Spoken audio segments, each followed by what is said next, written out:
တခါတော့ကိုပြောင်ကြီးကနိုင်ငံခြားသွားတဲ့ကိုပြောင်ကြီးရဲ့အကြောင်းလေးနည်းငယ်ပြောပြပေးမယ်အဲ့တော့ကိုပြောင်ကြီးကနိုင်ငံခြားမှာရောက်လာတာ5-6နှစ်လောက်ချိန်ကြာသွားတာပေါ့နော်သူမိမကအိမ်ပြန်ဖို့ပြောတာလဲသူမပြန်ဘူးတဲ့အဲ့တော့နောက်မှာကျတော့သူမိမကြီးတွေ့ကလေး2ယောက်ကြီးကြမ်းခဲ့တာအဲ့ဒီကမှာသူမိမကတော့သူ့ရဲ့အမေတွေကူညီတောင်းတာပေါ့နော်အမေလောက်ပါဦးကိုပြောင်ကြီးကရွာပြန်ဖို့ပြောတာလုံးဝကိုမပြန်ဘူးပတ်စံလည်းအများကြီးမပို့အဲ့ဒါကမသူ့အမေကဝိုင်းပြောပေးတာပေါ့နော်တမဲပြန်လာဖို့အတွက်ကဝိုင်းပြောပေးတာနော်ဒါမဲ့လည်းအမေဘလောက်ပဲပြောရောက်ခမဘလောက်ပဲပြောပြောင်ကြီးကမပြန်ဘူးတဲ့အဲ့တော့ရုပ်ထီဘလောက်ပဲပြောမပြန်ဘူးတဲ့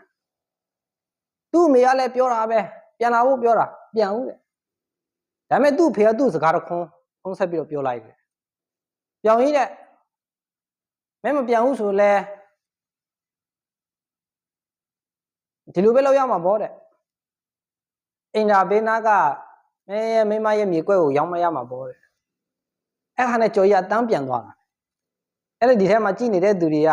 သူ့ဖေပြောလိုက်တဲ့စကားတခွန်းကိုဘာဘီလိုအတိတ်ပဲရတယ်လဲဆိုတာကိုပြောင်ကြီးကလုံးလုံးကို6နှစ်လုံးမပြန်ကျင်တဲ့သူတယောက်ကို